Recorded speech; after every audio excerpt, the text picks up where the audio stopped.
আজি আমাৰ নাজিৰা চিত্ৰকলা কেন্দ্ৰৰ বঁটা বিতৰণী অনুষ্ঠান। আমাৰ কম্পিটিশ্যনখন বহুত দিনৰ আগতে হৈ গৈছিল। আমি বঁটা বিতৰণী অনুষ্ঠানটো অকণমান পিছত পতা হৈছিল মানে পেৰেণ্টছসকল সকলো আহিছে। নিজৰ ল'ৰা ছোৱালীয়ে প্ৰাইজ পাব সেইটো চাবলৈও মন যায় আৰু প্ৰাইজ ল'ব তেওঁলোকৰ সন্মুখতে, সেইকাৰণে চব আহি সকলোৱে বহি আছে। আৰু কেইজনমান বিশিষ্ট অতিথিকো মতা হৈছিল, তেওঁলোকক সম্বৰ্ধনা জনোৱা হৈছে এখন চিত্ৰ আৰু এখন ফুলাম গামোচাৰে। চিত্ৰখন আমাৰ ষ্টুডেণ্টসকলে আঁকিছিল। তেওঁলোকৰ প্ৰত্যেকে ষ্টুডেণ্টবোৰে অঁকা এখন চিত্ৰ তেওঁলোকক দিয়া হৈছে আৰু অতিথিসকলৰ কাৰণে আৰু আমাৰ ল'ৰা ছোৱালীসকলৰ কাৰণে অকণমান খোৱা বোৱা ব্যৱস্থাও কৰে।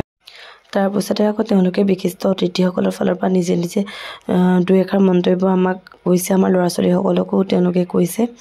তাৰপৰা আমাৰ ছাৰসকলেও কিবা কিবি অলপ ক'লে মানে কি, আমাৰ চিত্ৰকলা জগতখন যে বহুত পিছ পৰি আছে আমাৰ এইফালে, সেইখিনি কেনেকৈ আগবঢ়াই নিব পাৰোঁ, আমি কেনেকৈ ধুনীয়াকৈ এটা নাম গঢ়িব পাৰোঁ, তাৰ ওপৰতে অকণমান কথা কোৱা হ'ল। তাৰপৰা এখন চিত্ৰশিল্পকলাৰ যে এখন সজাগতা সভা আমি পাতিব পাৰোঁ, তাৰ বাবে আমি চেষ্টা কৰিছোঁ। মোৰ নিজৰো ষ্টুডেণ্টসকল আহিছিলে, তেওঁলোকেও সকলোৱে প্ৰাইজ ল'লে। এই কম্পিটিশ্যনখন এনেকুৱা এখন কম্পিটিশ্যন, যিখন কম্পিটিশ্যন আমি সকলোকে প্ৰাইজ দিবলৈ চেষ্টা কৰোঁ, কাৰণ বেলেগত এটি কম্পিটিশ্যন দিবলৈ গ'লে সকলোৱে প্ৰাইজ পাবলৈ সক্ষম নহয় আৰু সকলোকে প্ৰাইজ দি উৎসাহিত কৰা হয়।